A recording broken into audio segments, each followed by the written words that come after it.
Our full press statement should be in your email. If you did not receive it, please contact myself, Jess Mazur, or Emma Schmidt via email or phone, and we can send that press statement over to you. We are still reviewing the 500-page Iowa Utilities Board decision, and we will have more information as we continue reading through that. But these are our initial thoughts based on the decision we got this morning. Today, you'll hear from 4 speakers, and we will take questions from reporters at the end. My name is Jess Mazur. I'm the Conservation Program Coordinator with the Sierra Club Iowa chapter, a lifelong Iowan, and I've been working with impacted landowners for the last 3 years to stop the Summit Carbon Pipeline. Today is a sad day in Iowa. The Iowa Utilities Board voted 3-0 against Iowans and impacted landowners in favor of a dangerous and unpopular project that violates private property rights. And the fact that IUB released this decision when a large portion of Summit's route is underwater is shameful and callous. Iowa landowners are currently losing their homes, and now to get word that they may be losing their farms. For 3 years, we made powerful arguments to show that Summit's project is neither convenient or necessary. Summit's project is dangerous. People could die if there is a rupture near them. Summit's project will destroy the farmland that Iowa families depend on. Summit's project threatens to create a water crisis in Iowa. Summit's project is not a boom for local economies or Iowa farmers. It is a boondoggle. Summit's project is all risk for us and reward for Summit and its investors. Throughout its decision, Iowa Utilities Board showed its true colors by agreeing with nearly all of Summit's arguments, despite our strong case against. This decision is precedent-setting as it would be the largest use of eminent domain in Iowa history. Over 859 parcels remain unsigned as of today. Our coalition of landowners, counties, environmental organizations, and everyday citizens is strong. Although the decision is angering, we won't sign easements. The IUB decision to approve Summit's petition does not change our plans. We expected this as soon as Governor Reynolds handpicked 2 members of the IUB in the middle of the process. We will not give up. We will not sign easements. We will appeal this to a fair decision maker. We will not stop until Summit is stopped. Next up, you will hear from Sherry Webb, an impacted landowner. Thank you. Good afternoon. We are extremely disappointed in the IUB's decision, but not surprised regarding the hazardous CO2 pipeline and the use of eminent domain being granted to a private company for private gain. I hope that the Iowa landowners now understand that absolutely none of their land is safe from being taken. Will we give up? No, we will appeal, and we will never give up. Ask the farmers that are still cleaning up and rebuilding after the tornadoes. Ask the farmers that had lost livestock this winter to cold weather or lightning during the storms just recently. Ask the farmers that lost crops to hail. Ask the farmers that are now battling floods after 4 years of drought. We don't give up. It does not matter if you have a century farm or a I'm going to try it for 1 year and love it farm. This land is not just dirt. It's like a child that needs loving care and nurturing care. Good stewardship is something that we have all strived for. Some make it, some don't, but the land is always first. Unlike the song, this land is not your land, Summit. This land is our land, and it has been for more than 124 years in our family. This land is our heritage. It's our legacy. Our grandmother treasured this land, and Summit will never get their hands on it. We will fight this to the end, and we know that Grandma is right there with us. Our land tells a story that is over 124 years old. Our hearts will always be that of a farm kid. They swell with love and pride that only a farm kid knows when we talk about our days of doing chores, of our time spent with family, of the precious lessons we learned that shaped us into the people we are today. And we realize that the greatest gift from our family and other families that are fighting this also was to be farm kids. And God said, I need someone to take care of my land. And he made our great-great-grandparents, our great-grandparents, our grandparents, and our parents farmers. Thank you. Thank you, Sherry. Next up, we have Wally Taylor. He's representing the Sierra Club Iowa chapter in the Summit Iowa Utilities Board case. As Jeff said, this decision was not unexpected. The governor appointed the members of the Utilities Board to do exactly this. And as we suspected, the permit is granted with a few conditions that are no real hurdle to Summit in order to make the decision look fair. But it is not. The board unquestionably accepted Summit's testimony from its employees who have no expertise in anything except building pipelines, and totally ignored our evidence from noted experts that said exactly why this project does not promote public convenience and necessity, which is what the board had to find in order to justify a permit. Moreover, the pipeline is not a basis for an eminent domain. It is not a common carrier. Summit is carrying its own product for its own purposes. It's deciding who can get on the pipeline and who can't. It isn't like a train or an airplane where any passenger who buys a ticket can get on. And only common carriers can exercise eminent domain. So these landowners like Sherry and the others are being forced to give Summit easements with no justification. So we will take this to district court. We think we made an excellent record with a lot of evidence, and that the board simply conducted a completely unfair proceeding, and the record will show that. So stick with us. We're still in there. Thank you, Wally. And our last speaker is Brian Jordy. He's representing Iowa landowners on the proposed route. Go ahead, Brian. Yes, thank you, everybody. I echo those comments that none of this was a surprise. We've all just been waiting for a 3-0 decision in Summit's favor. As Wally indicated, they were handpicked, the 3 members of the IUB, to do this job, and they did their job, and it's no surprise to anyone. The condition that requires or that prohibits commencement of construction until all approvals across the footprint are met is, in my view, significant, because in South Dakota, Summit doesn't even have an application on file. By the time they get one on file, that's about a year process by the time we have the ultimate hearing or trial in that case, and then obviously time thereafter for the decision, which puts us into the late summer of 2025, best case for Summit if they file tomorrow. And so there's lots of shoes still to drop, so to speak. Again, no surprise, obviously disappointing, but you know, I invite people to be more disappointed in Iowa's politicians than Summit. I mean, Summit has the right to propose bad business plans and put them in front of the IUB. That's what the law is. But ask yourselves, who made the law? And how did it get watered down, and how was the red carpet rolled out? Well, that's your Iowa politicians in this case. So yes, you know, Summit has been kind of the enemy, so to speak, based on how poorly they've treated people and how dishonest they've been in their dealings and lack of transparency. But at the end of the day, the politicians serve this decision up, and so your ire can rest with them mostly.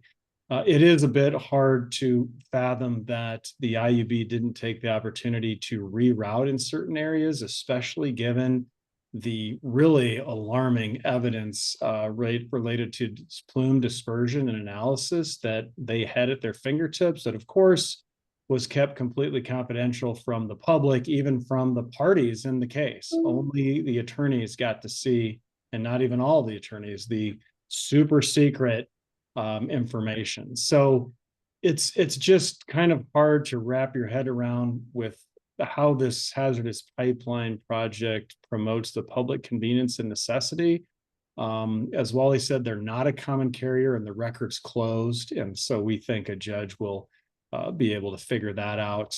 The process forward, obviously weighing through 507 pages is the first step. Then a party has the right to request a rehearing or reconsideration within 20 days. And then thereafter appeals can be brought, and then those appeals can go on and on year to 2 years or so into the future. So stay tuned. Again, no surprise. And now we're going to head on the course that we planned out 3 years ago when this all started. Thank you. Thank you, everyone, for speaking at the press conference. I'm going to hand it over to Emma Schmidt with Bold Alliance to moderate our question and answer. Wonderful. Thanks, Jess. So we do have a few questions. If any reporters have any other questions, feel free to use the toolbar at the bottom to send us a hand reaction, raise your hand so we know that you have a question. And then you can also use the chat if you prefer to not use your voice, I guess. We do have a few that have come in through the chat, so we'll start there. The first question is, can someone give examples of specific examples of how Summit has been dishonest? I think maybe Sherry or Brian probably have some good examples there. Well, I'll go first, and I'll just give a real quick example. This was immediately after we received the letter, and then the land agent started visiting. She said, well, you need to sign this. And I said, no, I don't think so. And right away she said, well, if you don't sign this, we'll use them. We'll get it anyway through eminent domain. Eminent domain hadn't even been brought up. The hearing hadn't even been talked about at that point. And so they were threatening people with eminent domain from the very start. And people that don't know what eminent domain is, and there are people out there that have no idea, they thought they wouldn't get anything for their land. So some of them signed and some of them didn't. Some failed to answer questions at many meetings. One in particular, my brother asked about the temperature inside the pipeline of what the carbon would be, and if it would affect the land around it, because it is going to be heated up. If it'll dry things out, if it'll stay warm over the winter. They never did answer that question. To this day, they haven't answered that question. Brian, do you want to talk a little bit about how they've said some things in Iowa and some things in different states? Well, sure. I mean, I can echo, and again, from having the benefit of working across the footprint and having hundreds and hundreds of clients and emailing and calling me disturbed of what they were just told by Summit representatives. A lot of it is the same thing, making threats that are not true, saying, well, your neighbors and everyone has signed when they haven't, to pressure you. Those type of tactics went on and on and on. Summit knew about them the whole time, and then acts like, oh my gosh, we had no idea that was going on. And so I asked, well, did you give back any of those easements that you know were obtained under duress, by lies and deceit? No. So that kind of tells you the kind of company you're dealing with. But and it's more of the same. I mean, you hear different things in different states and different promises, and I'm not going to go down the whole litany of them. But I just don't believe they've showed that they're fit. They're not a pipeline company. They're an LLC that's never built anything in their lives. Summit Carbon Solutions, Summit Transport, right? We could all get together tomorrow and create a company that has built as many CO2 pipelines as they have. And so that, combined with how they've conducted themselves, would think raises quite a bit of eyebrows. If I could add, I think they also lied, or at least maybe misrepresented by omission, their status as a common carrier, which I mentioned in my opening comments, that they claim that in the future, sometime, somehow, they're going to leave 10% of their capacity open for what are called walk-up customers, which they claim makes them a common carrier. But there was no evidence of that. There was no indication why they would change their business plan later on. So that was just a facade to try to convince the board that they are a common carrier and therefore could exercise eminent domain. I think that was terrible for them to do that. Absolutely. Caleb, I see you have your hand raised. Yeah, thank you. Just to kind of clarify the procedural next steps here, because I think I heard mention of bringing this up in court and also taking further steps through the IUB process. I guess is the next step for you all to bring this to a district court, and would that be at the state or the federal level, or is it to do an appeal process through the IUB? Well, speaking for myself, and Brian may be able to add to that, there is a procedure for asking the board to reconsider their decision.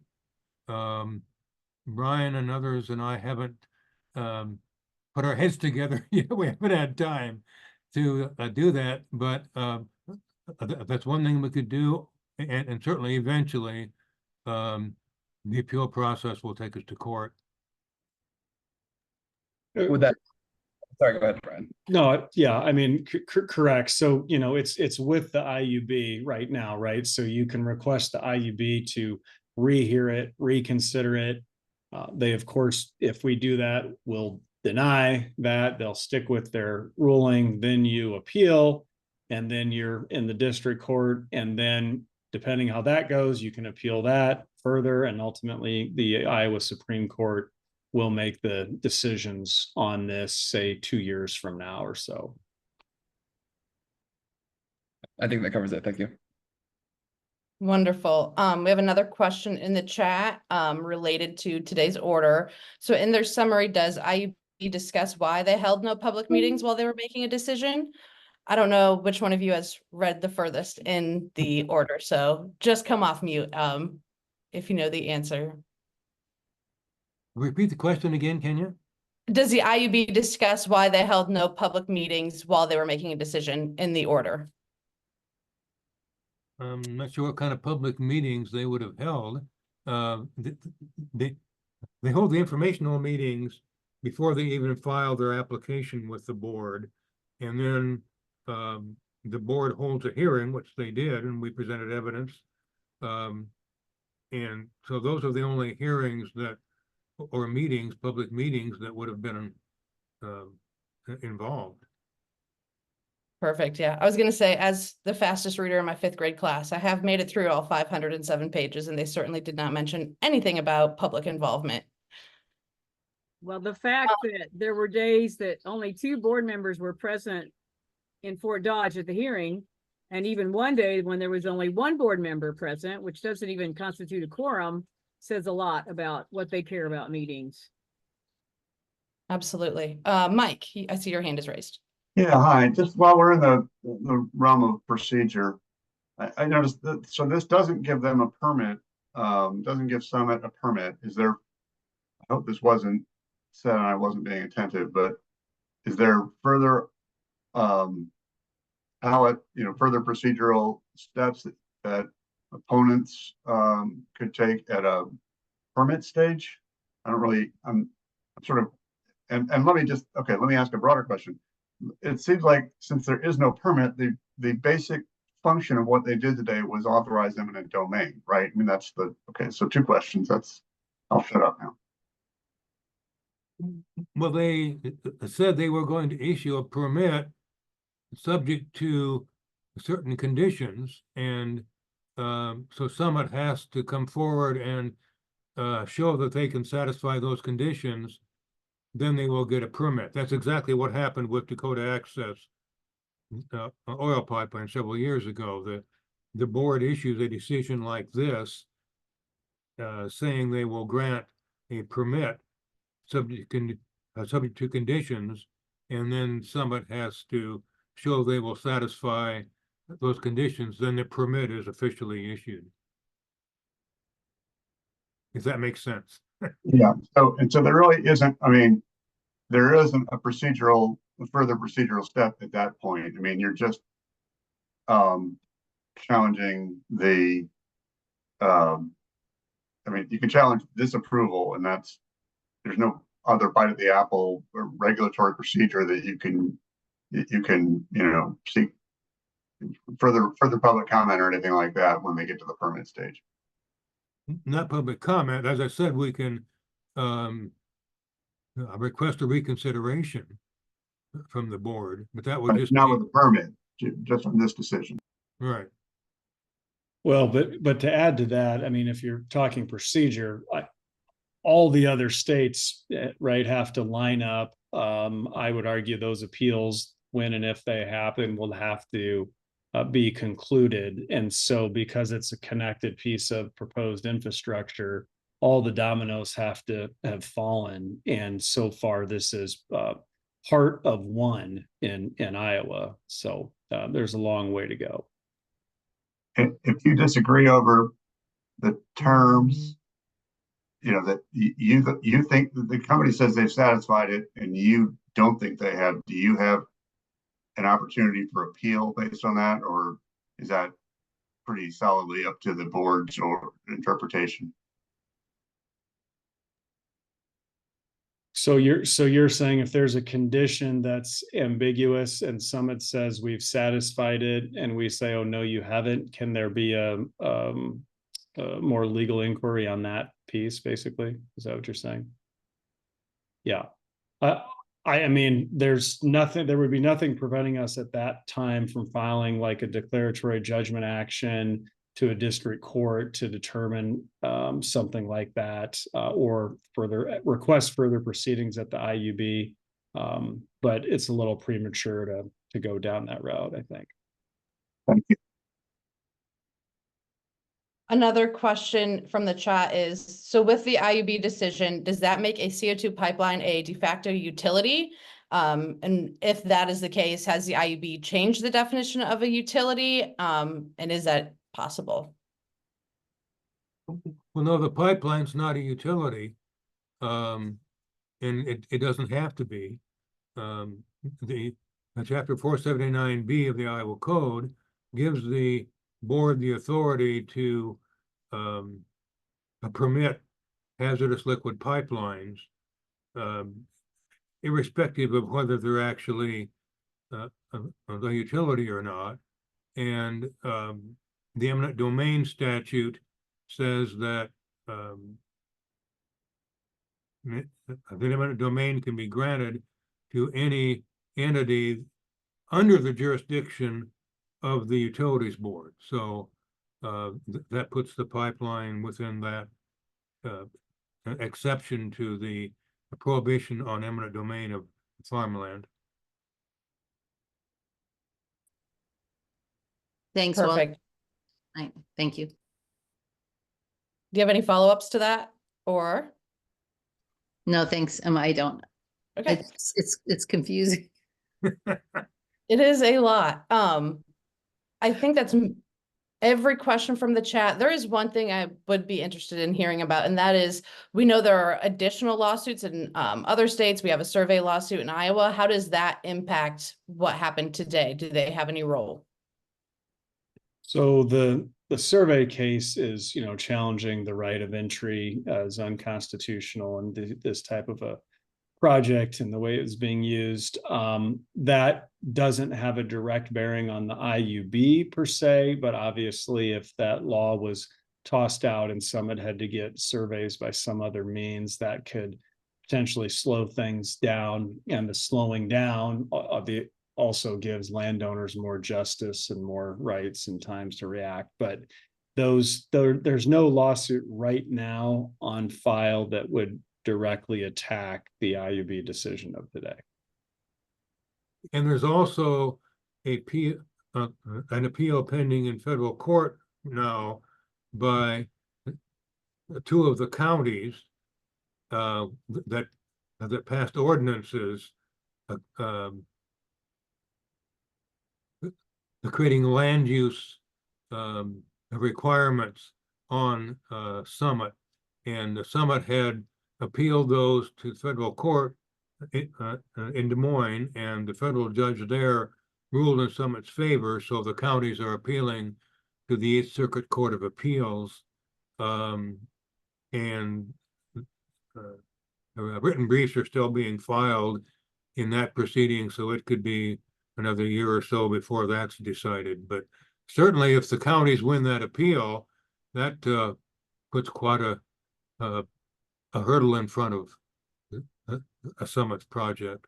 So to add to that, Summit has said publicly that they will not build this project if the Eighth Circuit Court of Appeals rules in the favor of the counties and rules against them, and rules that there is no federal preemption in the respective county ordinances. That's number one. Number two, Summit requested a delay in their briefing deadline until July 1st. Maybe they knew this decision was coming out before then. I don't know, but those decisions will have to play out. And their brief isn't even due till July 1st. So that will also add quite a bit of time to the timeline. What about the North Dakota amalgamation lawsuit? And since this order does require that Summit obtain permission to sequester the carbon in North Dakota before they can begin construction, how does that play into this?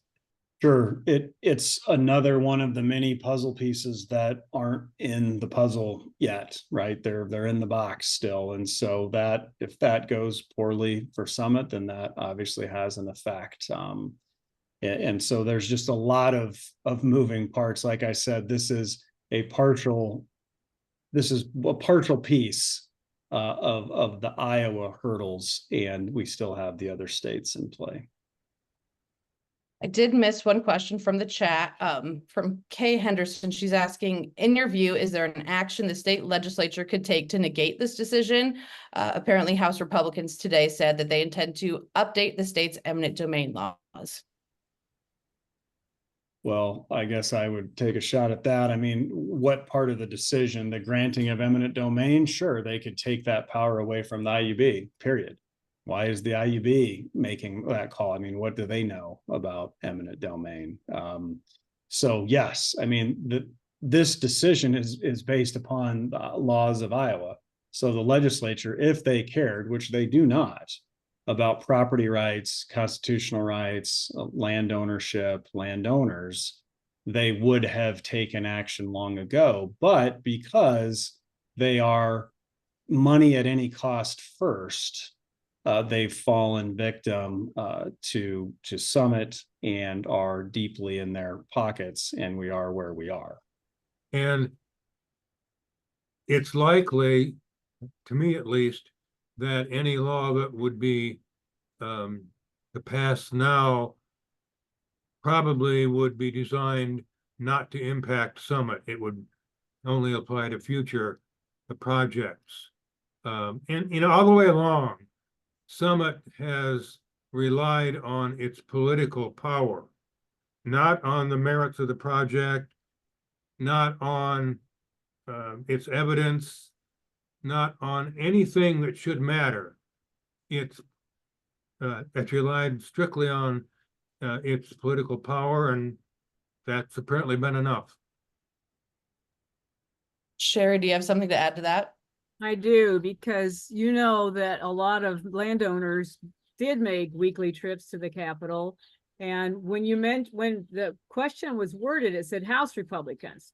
We had great response from many House Republicans as far as working on the eminent domain piece.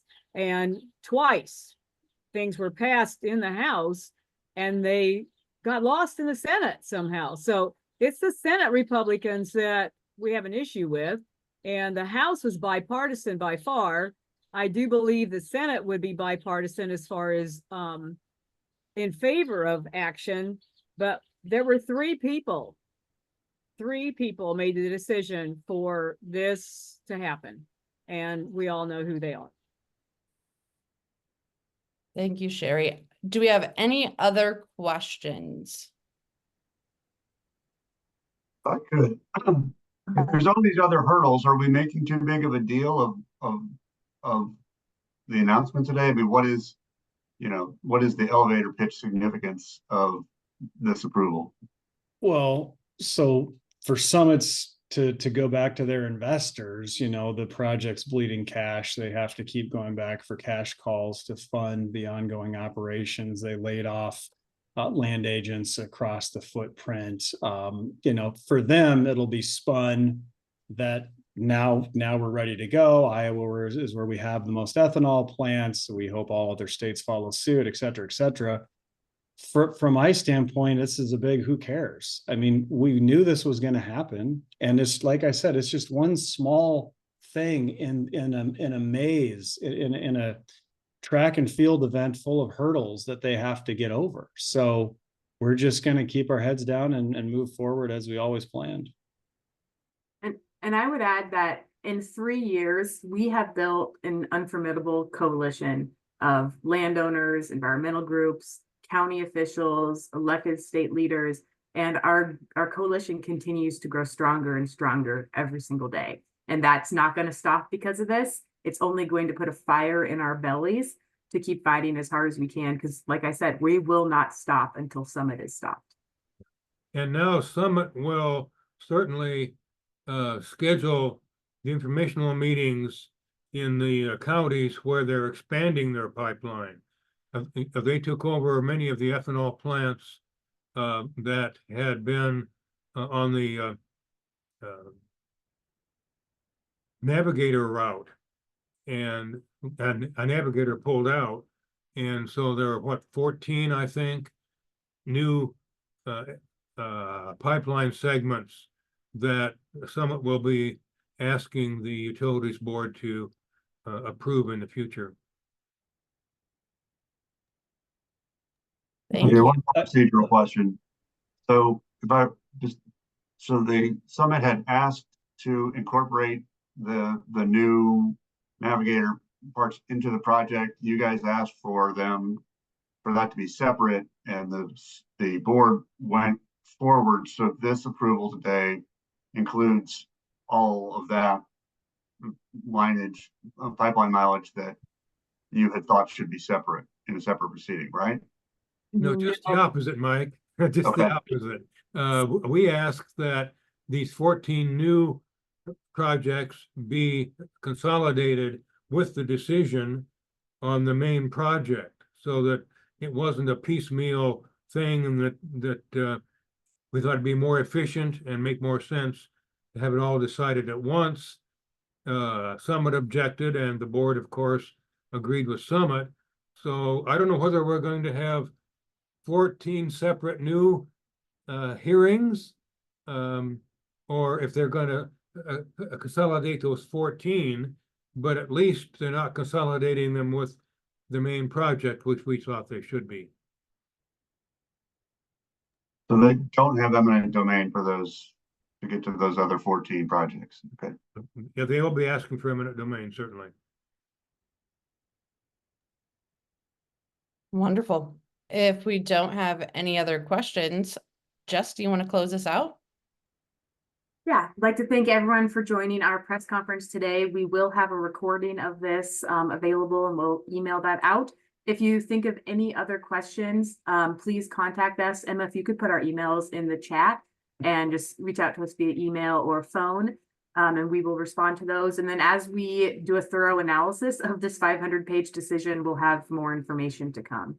But don't hesitate to reach out if you have any questions. We also have impacted landowners from all over the state who are available for comment, and even some are offering up visits to their farms if you would like to go out and do an interview. Some of the landowners who are on the route, as I mentioned earlier, are experiencing flooding right now. So many landowners can also potentially show you where the proposed route is and that it's underwater right now, which is another threat to our safety. So thank you all for joining, and please don't hesitate to reach out if you have any questions. Thank you.